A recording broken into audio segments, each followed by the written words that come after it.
misconduct. They will also pay $100,000 fine. Slapped on their players Ismail Sabari and $15,000 for fans' use of lasers in the final, totaling $415,000. Morocco player Ismail Sabiri was given 3 months suspension. Ashraf Hakimi was suspended for 2 matches with 1 match suspended for 1 year.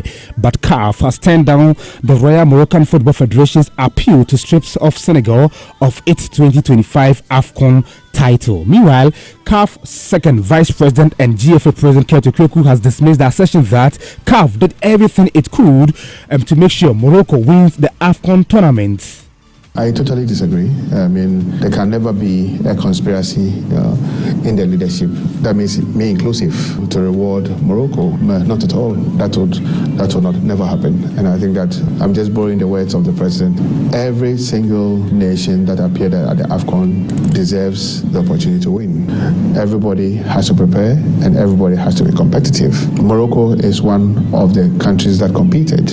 And truth be told, Morocco were the best performing African nation during the last World Cup. No doubt, they have a very strong team, and therefore, when they are winning games based on merit. I mean, on the ESCO, we have people representing different member associations. I mean, you think Burkina Faso don't want to win? They want to win. You think Nigeria don't want to win? They're on the ESCO. You think Cameroon don't want to win? They're on the ESCO. So forget it. It will never happen.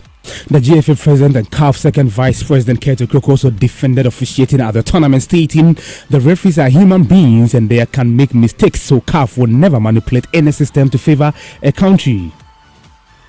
I've always said that referees are human beings. Referees, as human as they are, will make mistakes today, will make mistakes tomorrow, will get things right today, may get things right tomorrow. And therefore, when a referee makes a call, we should always give the referee the benefit of the doubt. That's football. I mean, and it happens everywhere in the world, everywhere, every continent, whether it's Africa, whether it's Europe, whether referees do make good calls, and sometimes they do get it wrong. That's football. And we just have to understand that when certain things happen, we have to take it in our strides.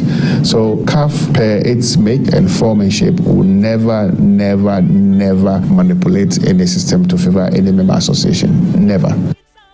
But on the chaos that characterized the final 2 weeks ago in Morocco, that is Rabat, Keto Kweku admitted it wasn't a good side, but it is part of his positive from the tournament as it showed a true fighting spirit from the Senegalese.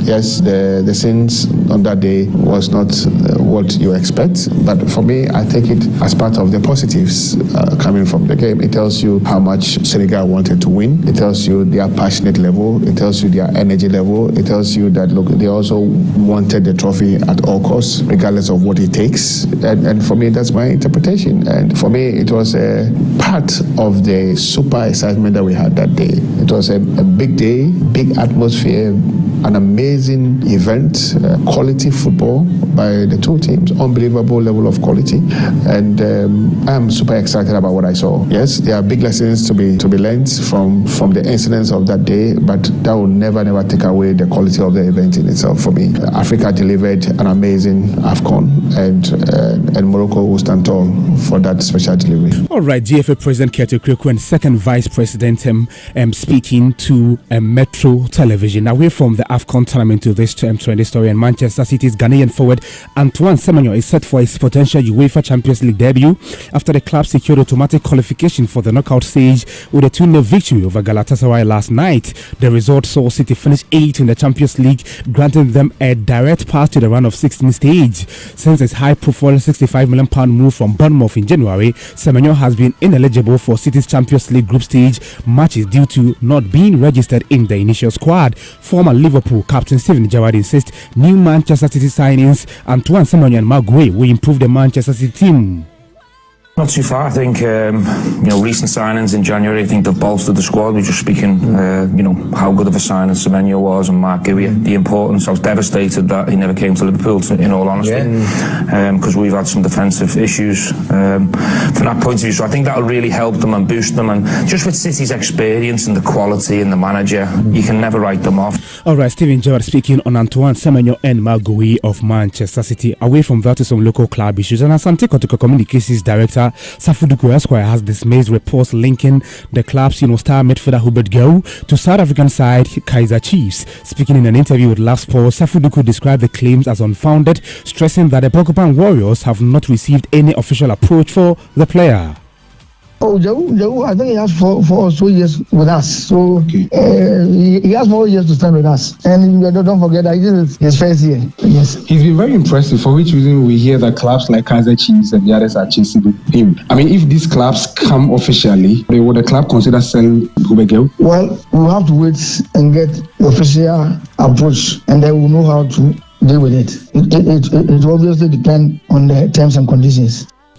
Asante Kotoko Communications Director Safu Duku Esquire. Away from that, newly appointed Swedru All Blacks head coach Kasimo Kansemengo has appealed directly to the club's management and supporters, calling for united front and maximum backing as he begins his mission to lead the team to success.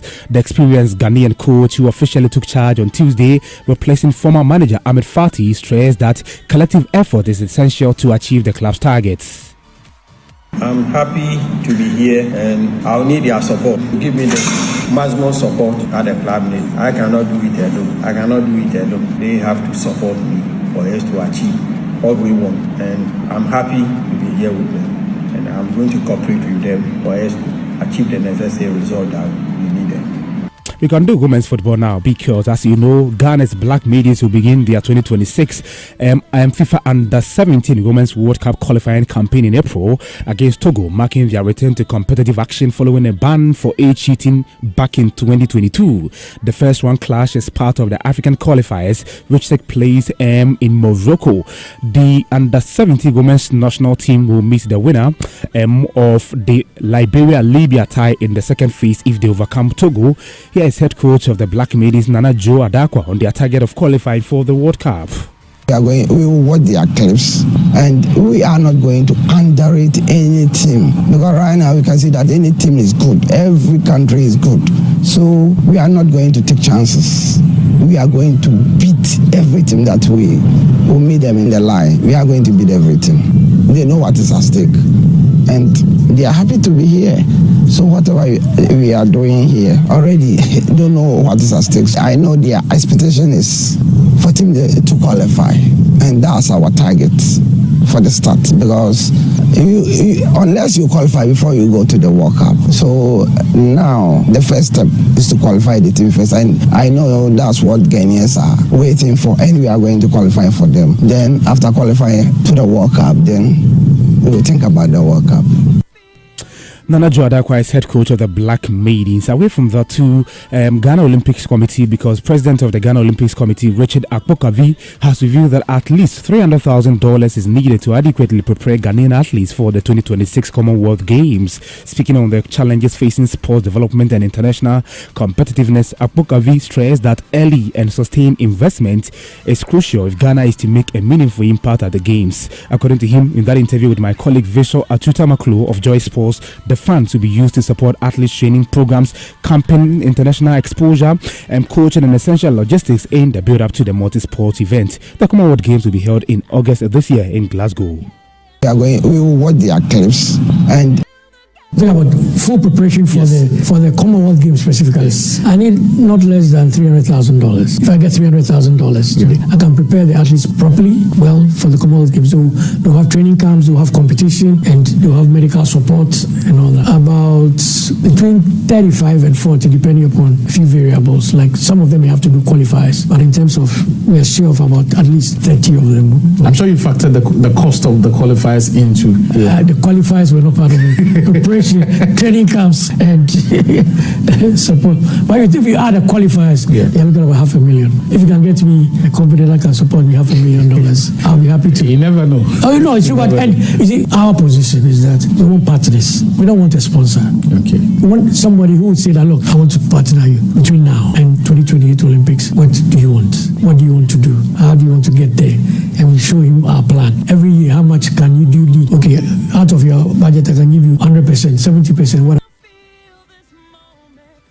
President of the Ghana Olympics Committee, Akpokavi, Richard speaking. And now to news around the world. Let's talk about the UEFA Champions League matches that were played last night.